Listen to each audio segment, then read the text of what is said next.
여러분 안녕하세요. 강사 최유연입니다. 항상 시작은 떨리는 것 같습니다. 저도 뭐 동영상 강의 촬영을 하면서 모듈 A에 했었던 그 떨림과 모듈 B에 했을 때의 떨림을 다 지나쳐 왔는데요. 모듈 C의 첫 번째 강의 역시 또 마찬가지로 떨리네요. 여러분도 마찬가지일 것 같습니다. 내가 C를 취득해야겠다라고 마음 먹고 책을 샀는데 넘겨보니까 뭐 내가 아는 부분들은 정말 조금 나오고 내가 너무너무 생소한 이론들과 사람들의 이름이 가득한 이 책을 여러분 봤을 때 어떤 생각이 드셨는지 제가 조금은 이해를 할 수 있을 것 같기도 하거든요. 저도 마찬가지였기 때문에 그런 이해를 좀 할 수 있을 것 같기도 해요. 자, 파트 1은 서비스 산업 개론에 대한 얘기입니다. 그것은 우리가 모듈 그 A나 B나 C나 상관없이 저희는 SMAT 자격증 자체가 서비스 경영 능력 자격증이기 때문에 우리가 서비스 산업에 대해서는 그 파트 모듈 A도 그렇고 모듈 B에도 그렇고 계속적으로 여러분께 강의 중간중간 얘기를 드렸고, 여러분도 서비스가 뭐예요? 라고 많은 사람들이 질문을 했을 때 여러분만의 나름대로의 언어와 단어를 선택해서 서비스는 이런 거야, 내가 생각하는 서비스는 이런 거야, 내가 생각하는 고객 만족은 이런 거야 라는 나름대로의 개념은 이미 다 가지고 계신 분들일 거라고 생각을 합니다. 하지만 이제 운영 전략을 짜는 관리자, 전문가로서의 성장을 위해서 우리가 전반적인 그 바로 개론이 부분이 그렇기 때문에 그런 게 들어가는 것 같아요. 전반적인 서비스 산업에 대한 의미, 특징, 그리고 앞으로의 흐름까지 조금 내다볼 수 있는 사람이 되어야 되지 않겠나라는 생각으로 이 파트 1은 서비스 산업 개론이라는 부분을 저희가 제일 먼저 모듈 C의 첫 번째 꼭지로 넣어뒀는데요. 자, 요거를 한번 보시면 저희가 파트 1에서 어떤 부분을 공부를 하게 되고 어떤 부분을 조금 포인트적으로, 저희는 자격증 시험이기 때문에 1차적인 목적은 피할 수 없습니다. 자격증 취득이잖아요. 그렇죠. 그 부분을 어떻게 시험 준비를 할지까지 같이 얘기를 좀 드려볼 건데요. 자, 제가 지금 아주 중요한 팁을 드릴 겁니다. 여기서 서비스 산업의 개념은 여러분 모듈 A, 모듈 B 보셨죠? 첫 파트에 나오는 첫 번째 개념 문제는 반드시 나옵니다. 그것은 자, 여러분 시험 출제자라고 생각을 해보세요. 파트가 5가지가 있는데 첫 번째 파트에 첫 번째 꼭지로 가장 중요한 개념을 넣지 않았겠습니까? 그 개념에 대해서 묻는 문제를 첫 번째로 안 넣을 수가 없습니다. 그것은 자격증 시험을 준비해본 사람으로서, 그리고 제 출제자의 의도를 곰곰이 파악해보면 여러분이 아마 그 부분 맞추실 수 있을 거예요. 그래서 산업에 대한 개념 부분 반드시 숙지하셔야 되고요. 그리고 전통적인 특성의 부분도 이 부분 같이 엮어서 같이 서비스 산업은 이런 전통적인 특성이 있었고 앞으로 이렇게 흘러가겠구나. 내가 지금 서비스에 몸을 담고 있었고 그리고 관리자로 성장을 해서 이제는 운영 전략을 짜는 전문가로서 성장하기 위해서 과거를 알고 현재를 알고 미래까지 내다볼 수 있는 사람으로 조금 성장을 해야겠구나라고 했을 때 역시 역사는, 과거는, 그리고 반드시 우리가 전통적인 부분들을 이해를 좀 해야 되겠구나라는 걸 아실 거고요. 그리고 어떤 게 서비스 경제, 서비스 시대, 서비스 경제 시대라는 거 얘기하는데 도대체 뭐가 서비스 경제 시대다, 이걸 또 보실 거고요.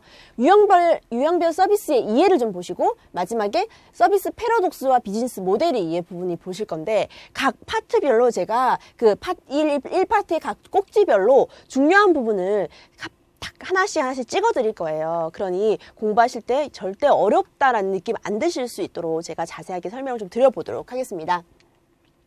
자, 서비스 산업 개론인데요. 말씀드렸던 것처럼 개론, 개략 이런 부분은 전체 이렇게 생각하시면 돼요. 여러분이 어떤 개론책을 산다고 하면 어떤 출판사의 어떤 저자가 쓴 개론책이라도 크게 벗어나지 못합니다. 그것은 전체적인 큰 틀을 가지고 다 얘기를 하는 거기 때문에요. 자, 서비스 산업은 일단 정의에 대해서 한번 보도록 하겠습니다. 자, 1번부터 3번까지 3개 나와 있는 부분 그대로 제가 옮겼는데요. 읽어보시면 1번부터 3번까지 여러분 다 아시는 내용일 겁니다. 실제 우리가 서비스를 하고 있는 사람인 경우가 굉장히 많을 테고, 지금 뭐 학생의 경우도 모듈 A, B, C를 차례대로 취직해서 저는 전문가 제가 컨설턴트까지 취득하고 좀 취직을 하고 싶습니다라고 생각하는 학생들이 간혹 있기도 해요. 제가 오프라인 강의를 가서 보면 저 ABC 다 따고 싶습니다. 선생님 어떻게 공부해야 될까요? 라고 질문하는 학생들을 가끔 만나기도 하거든요. 1번 보시면 상대방에게 무형적이고 소유권 이전이 없는 행위나 효용을 제공한다. 말로는 이렇게 길지만 결국에 보이지 않는 우리의 마음을, 우리의 태도를 서빙한다, 서비스한다 라고 생각하시면 되는 겁니다. 그리고 그 실행 자체는 근본적으로 무형적인 것입니다. 우리가 제품을 건네주는 그 행위, 제품은 눈에 보이지만 어떻게 하면 내가 그 건네주는 것을 또 받는 사람이 조금 더 편하게 그리고 좀 더 만족스럽게 전달할 수 있는가에 대한 부분들을 모듈 A, B를 통해서 지속적으로 계속 얘기를 했었던 부분이고, 그 접점에서의 만족이 일어나지 않으면 고객들은 전체에 만족을 하지 못하고 불만족으로 이어진다는 것을 여러분이 배우셨을 거고 실제 느끼고 계실 겁니다. 그렇기 때문에 저희가 알고 있는 대기업들, 제조업하는 그 회사들도 실제 내가 만드는 제품, 내가 생산해내는 제품이 좋으면 끝이야, 좋으면 최고지라고 생각하지 않는다는 겁니다. 더 이상 그 제품만 가지고는 그 이제 최고의 자리에서 계속 머물러 있을 수 없다라는 거죠. 그 제품을 소비자들에게, 고객에게 전달해주는 그 세일즈맨의 태도와 그리고 그것의 서비스 형태까지도 너무너무 그 이윤 창출에 중요한 역할을 하고 있기 때문에 그것이 바로 저와 여러분이 바로 SMAT 자격증 공부를 하는 이유고 모듈 C까지 공부를 하는 이유라고 생각을 합니다.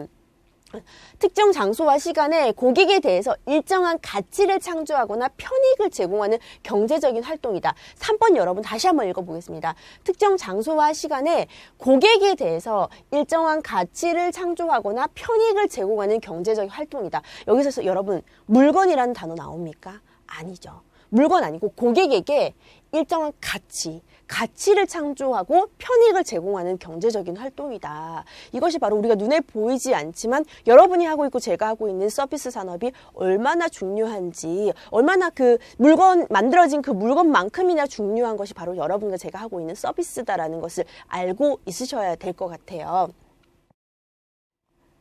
보시면 서비스라는 단어를 일상생활에 굉장히 많이 씁니다. 책의 내용 팁으로 나와 있는 부분, 일상적인 정의에 대한 걸 제가 여기 좀 넣어봤는데요. 서비스는 커피는 서비스로 드릴게요. 저 서비스로 뭐 주실 거 없어요 라고 얘기했을 때 그 서비스의 의미와 오늘 하루는 사랑하는 그녀에게 풀 서비스를, 그때의 서비스의 의미와 본 제품의 구매 고객에는 1년간 완벽한 서비스를 보장합니다. 여기서의 서비스, 그리고 저 식당 조거 모든 서비스가 만점이야 라고 했을 때 이 서비스, 각각의 단어는 똑같이 서비스지만 여러분한테 다가오는 느낌은 아마 다르실 거예요. 그게 어떤 느낌인지 전체적으로 다 머릿속으로 들어가셔야 됩니다. 실제 여러분이 서비스라는 단어를 어떻게 쓰고 있고 사람들이 어떻게 쓰고 있는지를 곰곰이 생각해 보시면 일상적인 정의에 대해서는 충분히 파악을 하실 수 있을 거라고 생각을 합니다. 문제를 통해서 나중에 또 다시 볼 텐데요. 이 부분에 대해서 어떻게 문제화시켜서 여러분에게 서비스 산업의 개념에 대해서 문제화시켜서 여러분에게 묻는지에 대해서는 나중에 문제 풀면서 다시 한번 얘기를 해보도록 하겠습니다. 자, 어렵지 않죠. 서비스 산업에 대한 개론, 정의, 이 부분까지 1번부터 3번까지 머릿속에 반드시 숙지를 하고 계셔야 됩니다. 여러분 서비스가 뭐예요? 라고 했을 때 1번부터 3번까지 주르륵 외워서 말하라는 건 아닙니다. 그런 것까지 필요하다는 건 아니지만 전체적으로 보이지 않는 것을 내가 타인에게 전달을 할 때 그 사람에게 조금 더 편하게 전달하고 가치를 창출할 수 있게 하는 것이 서비스라고 생각합니다. 라고 하고 뭐 일상적으로 서비스는 이런 의미로 쓰이는데 뭐 이렇게 하면서 예를 좀 들 수 있고, 이렇게 저희가 단순히 그 현장에서 고객을 상대하는 세일즈맨으로서만 끝나는 것이 아니라 이제는 운영하고 관리하고 전략까지 수립하려고 하는 전문가, 컨설턴트가 되려고 하시는 거잖아요. 그럴 때는 반드시 서비스 산업에 대한 개념은 나만의 언어로 이렇게 주르륵 설명하실 수 있는 정도는 돼야 될 것 같다라는 생각이 들어서 좀 강하게 어필을 좀 해봤습니다.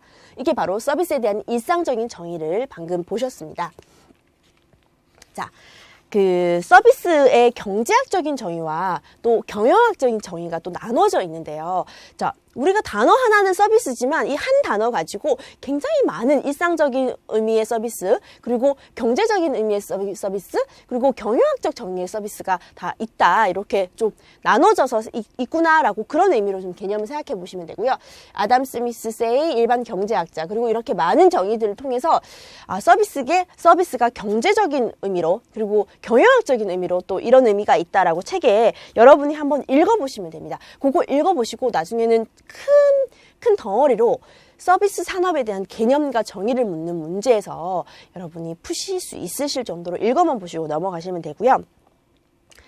가장 중요한 건 바로 여기입니다. 여기가 바로 출제 포인트겠죠. 서비스의 특징입니다. 모듈 A, B에서도 여러 번 나왔었고 여러분도 이 정도는 이미 아실 수 있는 정도로 아주 중요한 서비스의 특징, 눈에 보이지 않는 그 서비스가 어떠한 특징이 있는지, 자, 4개 나왔죠. 오지선다에 넣기 너무너무 좋습니다. 무형성, 보이지 않습니다. 그건 당연하죠. 그죠? 우리가 보이지 않는 나의 시간과 노력을 들어서 서비스를 하고 있다라고 했을 때 보이는 제품을 판매하는 것이 아니지 않습니까? 그래서 무형성이다. 그리고 동시성과 또 비분리성이다.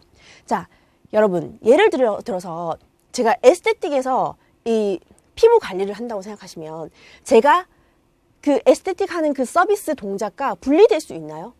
그렇지 않죠. 제 손으로 제가 하는 그 동시에 같이 일어나면서 저랑 분리될 수 없는 서비스 자체가 저랑 분리가 될 수가 없습니다. 그것이 바로 동시성과 비분리성입니다. 그렇기 때문에 요 동시성과 비분리성이라는 특성 때문에 또 이질성, 누가 어떤 마사지사가 하는지에 따라서 서비스의 질이 너무너무 달라진다는 거죠. 누가 그 서비스를 하느냐에 따라서 너무너무 다르다라는 것이 바로 이질성이고요. 또 그렇기 때문에 불균질성이라는 거죠. 제품은 그 짜여진 대로 공장에서 찍어내면 간혹 나오는 불량품을 제외하고는 그 품질이 일정하고 고루 분포합니다. 하지만 여러분이 뭔가 미용실을 찾거나 그리고 마사지샵을 찾았을 때 왜 찾아다니세요?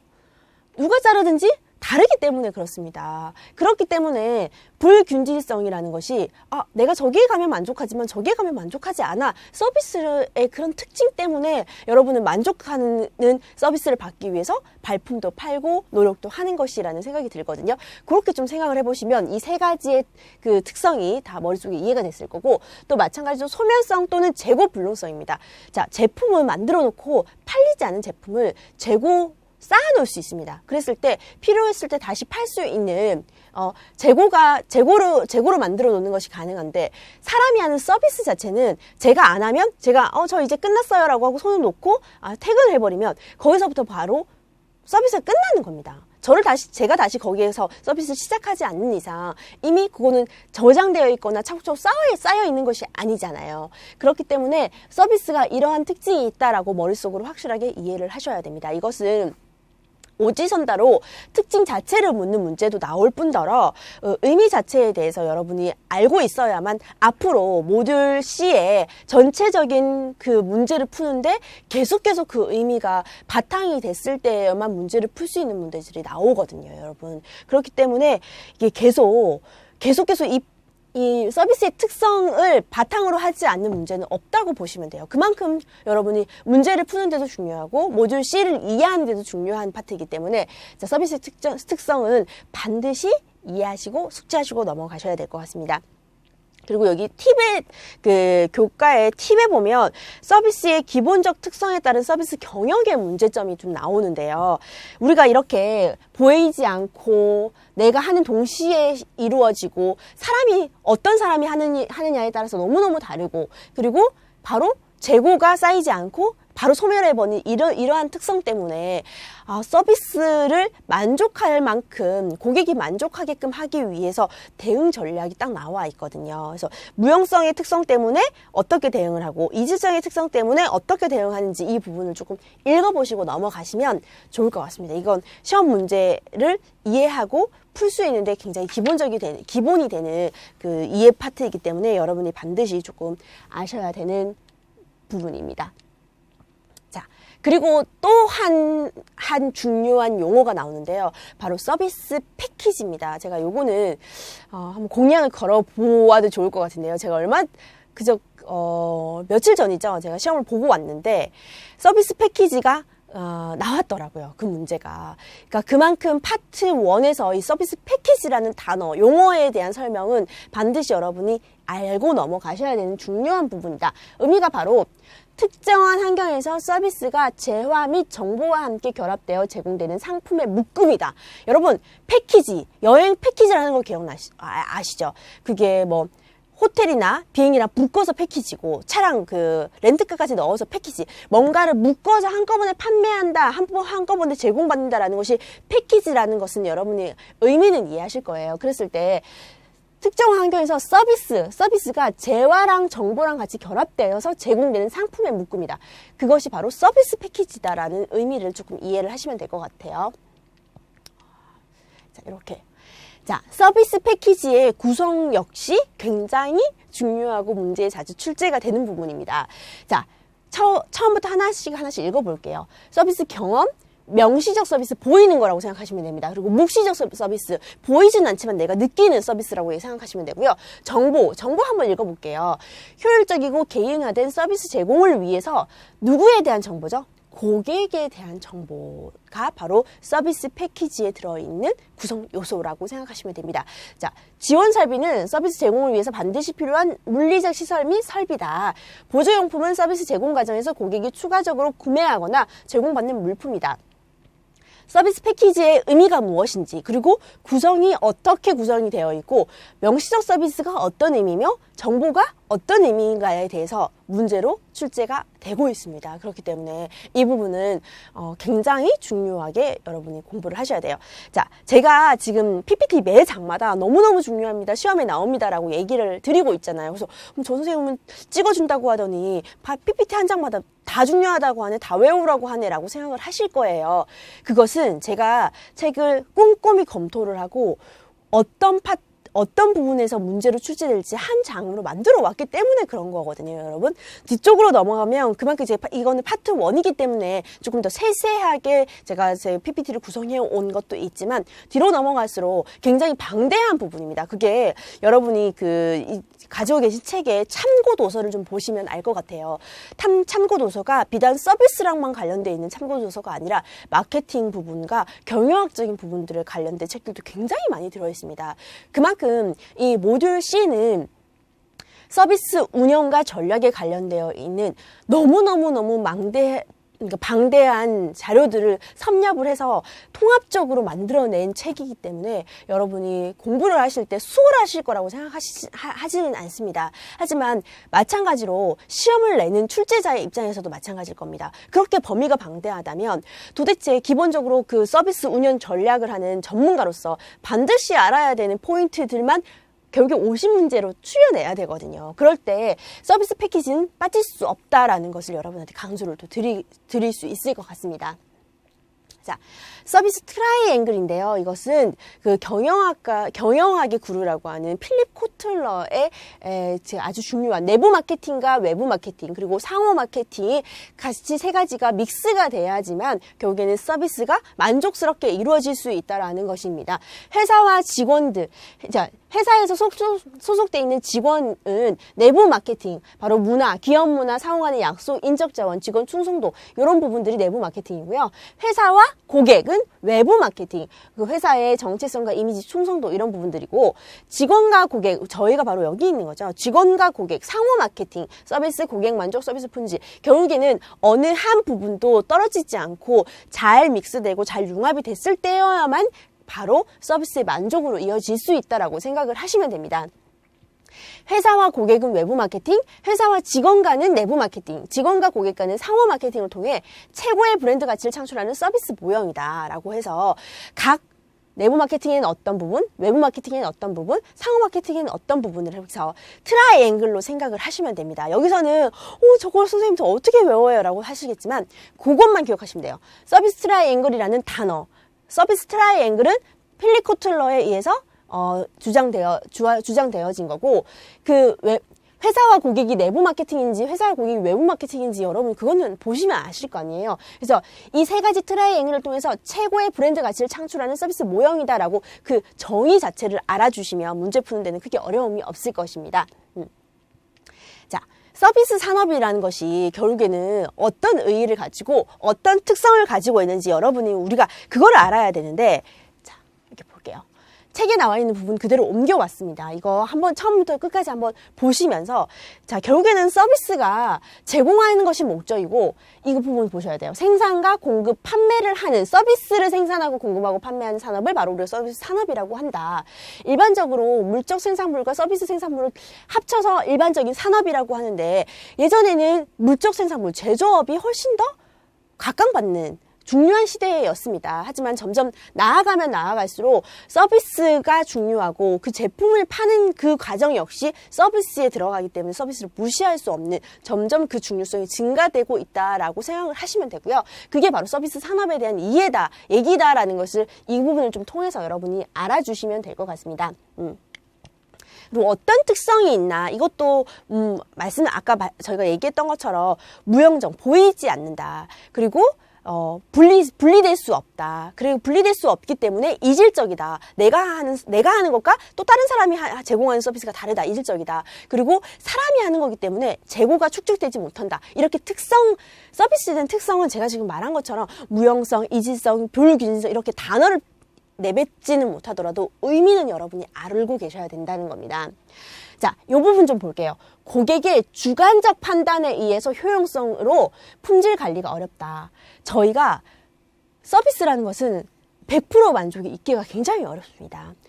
저희가 철저히 A부터 Z까지 준비를 해서 나 이 정도면 정말 됐어. 이제 고객 만족 실천할 수 있어 라고 준비를 하지만 결국에 그거에 대한 만족을 결정하는 것은 고객이지 않습니까?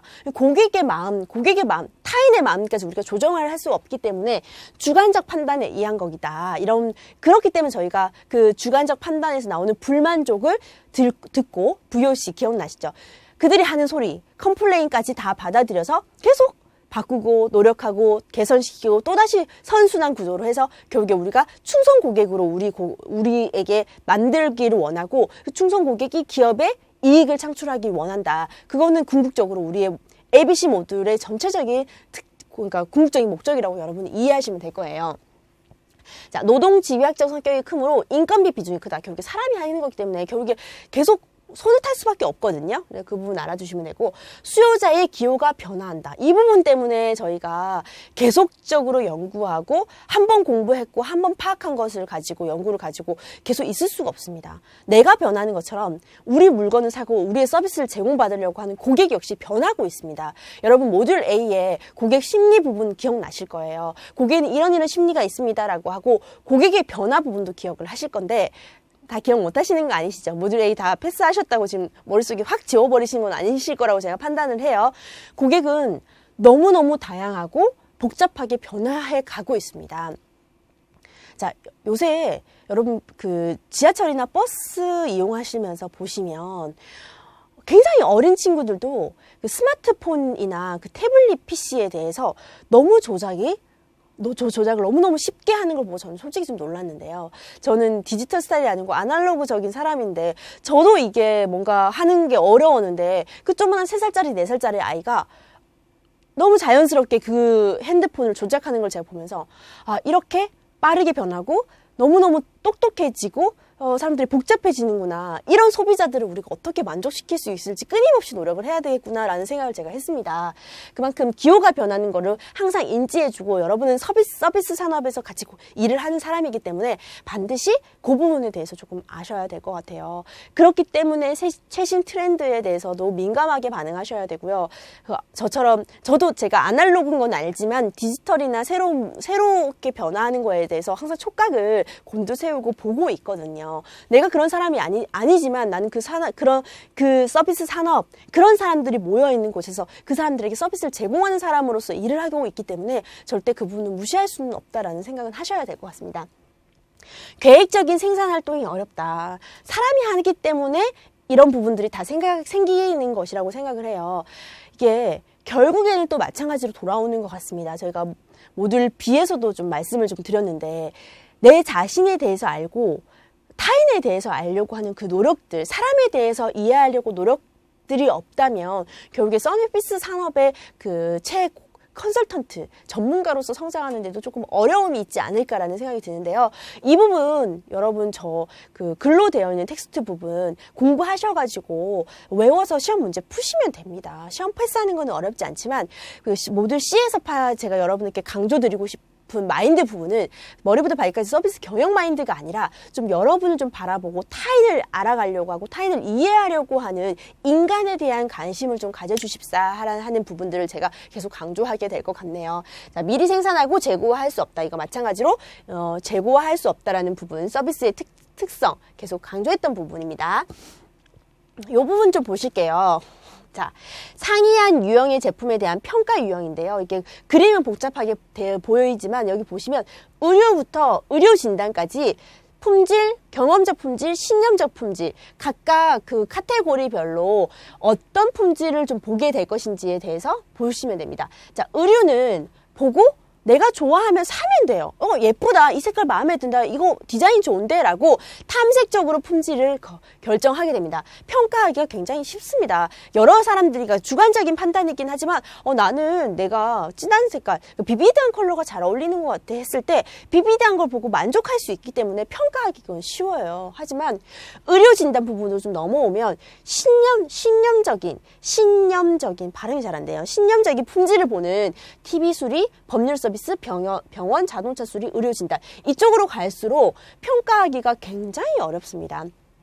자, TV 수리를 맡겼을 때 얼마나 빨리 돌아오고 수리 비용이 얼마나 적정한지 그런 부분을 통해서 만족스럽다 아니다라는 걸 판단할 수 있겠지만 의료랑 비교를 했을 때 훨씬 더 평가하기가 좀 어렵죠. 그러면 의료 진단으로 갈수록 더 어렵다는 것입니다. 이걸 보면서 우리 눈으로 보이는 의류나 보석, 가구, 주택은 평가하기가 쉬워요, 여러분. 비교하고 탐색하고 분석하실 수 있습니다. 하지만 사람이 제공하는 그만큼 복잡하고 다양한 서비스일수록 대부분의 서비스가 이쪽으로 넘어오겠는데요. 점점 더 평가하기가 어렵다라고 이 그림을 보면서 좀 제가 이 그림 자체가 시험에 나온다고 말씀드리지는 않고요.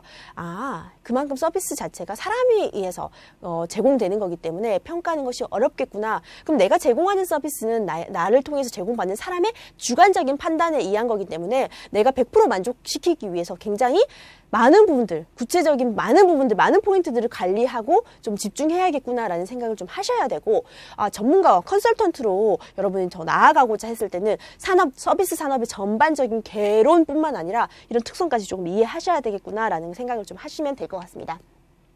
자, 1번 문제부터 좀 풀어보면서 앞에 공부했던 부분 다시 한번 볼 텐데요. 서비스 패키지의 의미에 대한 설명 중 바른 것은 1번부터 읽어보도록 빠르게 눈으로 읽어보시면 될 것 같아요. 이게 뒤에 나와 있는 문제를 제가 가지고 왔는데 설마 책을 사시고 여러분이 예습을 하지는 않으셨을 거라는 생각에 하신 분도 계시겠지만 한번 읽어보시면 될 것 같아요. 자, 지금 굉장히 다양한 내용들이 나와 있는데요. 서비스 패키지의 정의를 그대로 외워주시면 돼요. 서비스 패키지는 특정한 환경에서 서비스가 재화 및 정보와 함께 결합되어 제공되는 상품의 묶음을 의미한다. 다른 거 보시지 마시고요. 헷갈리시거든요. 다른 거 보시면 서비스 고객과 접점에서 만나는 모든 과정을 의미한다. 이것도 맞는 말이잖아요. 근데 서비스 패키지의 정의는 아니란 말이에요. 그래서 1번부터 5번까지 보시고 다른 부분들 다 잊으시고 패키지의 의미로 해서 이것만 외워서 머릿속에 확 집어넣어 놓으셔야 됩니다. 다른 거 괜히 보시고 외우면 헷갈리시거든요. 서비스 패키지는 요거다. 특정한 환경에서 서비스가 재화 및 정보와 함께 결합되어 제공되는 상품의 묶음을 의미한다. 상품의 묶음을 의미한다. 라고 여러분이 인지해 주시면 될 것 같습니다. 자, 문제가 이렇게 나옵니다. 보시겠어요? 서비스의 정의에 대한 설명으로 틀린 것은 1번부터 요거는 읽어보시면서 저랑 같이 생각을 좀 해보실게요. 서비스란 상대방에게 무형적이고 소유권 이전 없는 행위나 효용을 제공하는 것이다. 그렇죠. 서비스란 상대방에게 제공되는 행위, 수행, 실행 자체이기 때문에 근본적으로 무형적인 것이다. 그렇죠. 무형적이다. 서비스 특징 계속 얘기하고 있었습니다. 특정한 장소와 시간에 고객에 대해 일정한 가치를 창조하거나 편익을 제공하는 경제적인 활동이다. 이 부분 제가 중요하다고 말씀드렸던 부분입니다. 서비스는 대가를 지불하지 않아도 주어지는 부수적인 것까지 모두 포함한 의미입니다. 자, 이게 바로 저 이거 샀는데 저 좀 많이 샀는데 서비스로 뭐 주실 거 없어요? 라고 했을 때 그 의미의 서비스인 거죠. 자, 5번 서비스는 기업의 가장 핵심 가치로 고객을 유지하는 데 유형적 제공이 반드시 이루어져야 한다. 자, 여러분 1번부터 3번까지는 여러분과 제가 납득할 수 있는 서비스의 정의였습니다. 5번도 얼핏 보면 틀린 거 아니지 않아요? 라고 얘기하실 수 있어요. 하지만 여러분 자격증 시험 공부 벌써 A, B 해보셔서 아시잖아요. 보기에 반드시 꼭 라고 강한 어휘가 나오면 조금 하고 돌아보셔야 돼요. 자, 유형적인 제공이 필요하기는 하지만 자, 기업의 가장 핵심 가치로 고객을 유지하는데 서비스는 기본적인 특징이 무형적인 거거든요. 그렇기 때문에 그 무형성을 보완하기 위해서 물리적인 환경도 만들고 그리고 아이들한테 더 고객 만족을 실현하기 위해서 아이들을 데리고 오는 그런 엄마들을 위한 서비스로 뭐 사탕을 준비한다거나 이렇게 무형적인 서비스를 조금 채워넣기 위해서 유형적인 서비스를 갖다 붙이는 거지 유형적 제공이 반드시 필요한 부분은 아니라는 겁니다. 자, 1번부터 4번까지는 여러분께서 납득할 수 있는 서비스의 정의였고요. 5번 부분 반드시에서 좀 걸리고 유형적인 제공이 반드시 이루어져야 된다라고 하는데 요거는 아닌 것 같다라고 체크하실 수 있을 정도의 여러분의 기초적인 바탕을 이번 1강에서 반드시 깔아주셔야 됩니다. 제가 모듈 C 시험을 보면서 느낀 건데요. 이 책을 정말 달달달달 외워도 서비스 산업에 대한 전반적인 이해가 되어 있지 않는 사람이라면 문제를 패스하기가 어렵겠다. 오히려 차라리 이거를 다 달달달 외우지는 않더라도 처음부터 끝까지 좀 읽어보면서 전반적으로 이해를 한 상황이면 문제를 풀기가 훨씬 더 수월하겠는데 라는 생각이 훨씬 들었습니다. 여러분 많은 수험자들이 통합형과 실무형 문제를 어려워하는데요. 모듈 C는 오히려 더 그랬습니다. 이게 이해를 바탕으로 하지 않으면 굉장히 풀기가 난해한 문제들이 있었어요. 하지만 또 오히려 개념적인 부분들이 좀 이해가 됐다면 모듈 A보다는 차라리 저는 모듈 C의 통합형, 실무형이 쉽게 풀리겠구나라는 생각이 들었거든요. 그래서 서비스는 기업의 핵심 가치로 서비스는 기업의 가장 핵심 가치인 거는 맞습니다. 하지만 반드시 유형적 제공이 있어야 된다라고 하는 부분들이 틀린 거기 때문에요. 자, 다음은 서비스의 특성이 아닌 것은 이건 여러분이 반드시 맞추실 수 있을 거라고 생각을 합니다. 자, 뭔가요? 너무 쉽죠. 계속 강조했습니다. 보이지 않는 무형성. 이렇게 다시 한번 보도록 하겠습니다. 읽어볼게요. 같이 저랑 큰 소리로 같이 읽으실 거죠. 무형성, 동시성, 이질성, 소멸성. 단어를 외우는 게 중요한 게 아닙니다. 무형성이 뭔지, 이질성이 뭔지, 소멸성이 뭔지에 대해서 여러분이 이해하시고 문제를 푸실 수 있는 게 훨씬 더 중요합니다.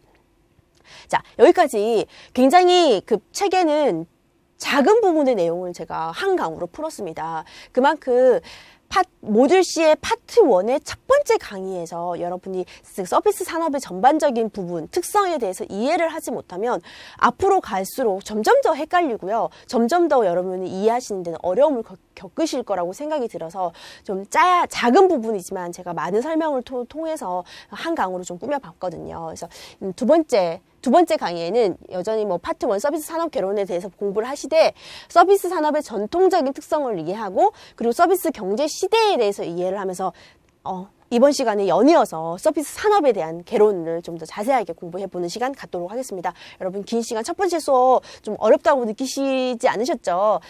저랑 오늘 고생 많으셨고요. 두 번째 수업에서 다시 만나 뵙도록 하겠습니다. 여러분 고생 많으셨습니다.